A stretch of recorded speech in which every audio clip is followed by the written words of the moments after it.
Excuse me. Excuse me. Do you know why we pulled you over today? Exactly. It's because you're not subscribed. So you better fix that right now, or we're gonna have to take you in. We got Apple execs talking about the universal control and shortcuts features on the Mac. And I feel like this is very important because I love universal control. I feel like a lot of other people love universal control. So we're going to talk about it. And we're going to get into what the Apple execs were talking about, and obviously if we can learn something about it in the future, because like WWDC is just around the corner, ladies and gentlemen, and that being around the corner means that we're going to get new features, probably something that's going to I don't know, continue the hype for universal control. Maybe something that's even cooler than universal control, but I don't know. I can't imagine that. So let's get into this. Apple execs go behind the scenes on making universal control and shortcuts on Mac. On the latest episode of App Stories podcast by John Voorhees and Federico Vidici, they talk with Apple's Vivek Purdwai about the creation of universal control as well as shortcuts on Mac, which both arrived with iPadOS 15 and macOS 12 Monterey. For Purdwai, he explains that he works both with the iPad Pro and the Mac, and one of the things that caused friction was switching between both. It was clunky. Universal Control has removed this friction, so I'm using the iPad in conjunction with a Mac. One of the things we strive for with Universal Control is continuity, explains the executive. He also refers to technologies that helped build this iPad and Mac feature over the years, such as AirDrop, Handoff, CityCar, and the ability to unlock the Mac with Apple Watch. When you think of technologies like Bluetooth Low Energy, know where devices are, all of these low-level technologies, as well as kind of this handoff experience, Universal Control is really just the next step for continuity.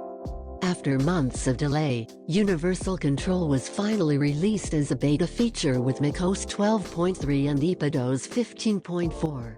Yeah, and I feel like a lot of people were complaining about how long it took, right? Because I would say that it's good, because if it would make a very buggy impression at first, people would just stop using it.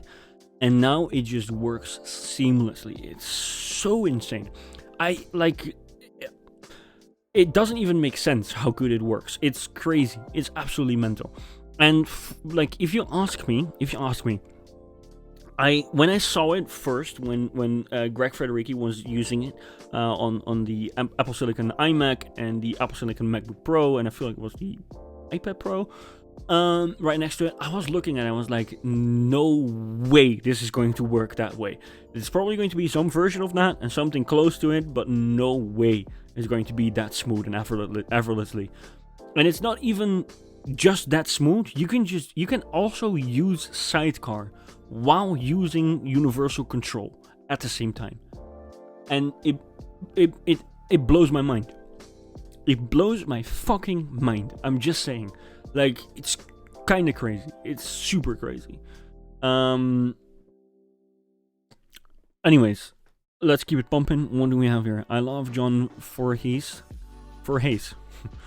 Sounds like a Dutch last name. Anyways, and Federico Vidici. I hope I don't butcher their names. Their podcast is great. Yeah, I feel like I've listened to their podcast before, and it is definitely great. Vivek is great as well, obviously. App Stories is very good. Yes, okay, cool. I believe you, and I feel like I think I heard it before, but it's definitely great. Dude, have you seen this? Probably not.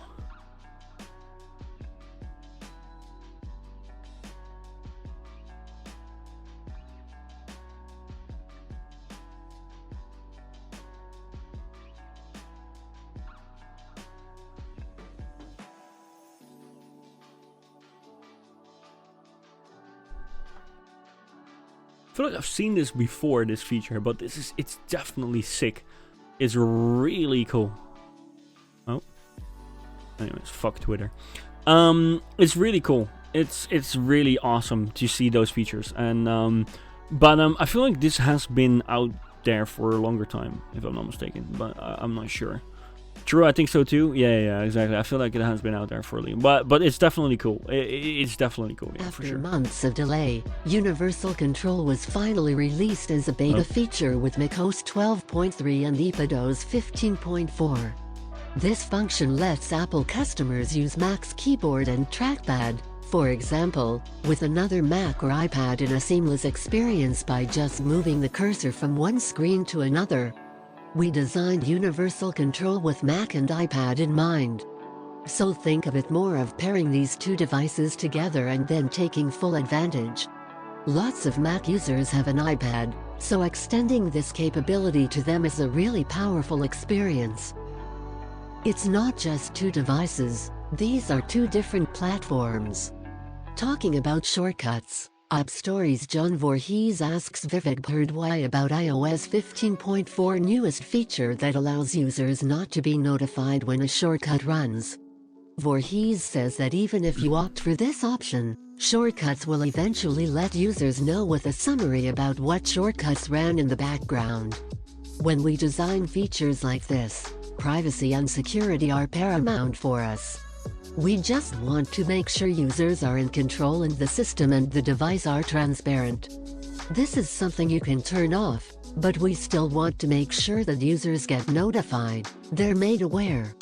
The full interview is about 45 minutes. These are just a few highlights of the full picture. If you're interested in a deep dive with these two features, don't forget to check AppStories' latest episode here on Apple Podcasts. Yeah, it's definitely cool, and I would definitely recommend anyone who wants to get involved to check this. Oh, I'm not even logged in. That's cool. Can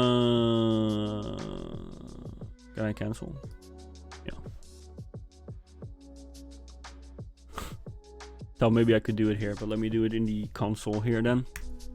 Boom, definitely check that out. And yeah, I feel like this is something, it's cool. It's such a great podcast, and I feel like I've seen it before.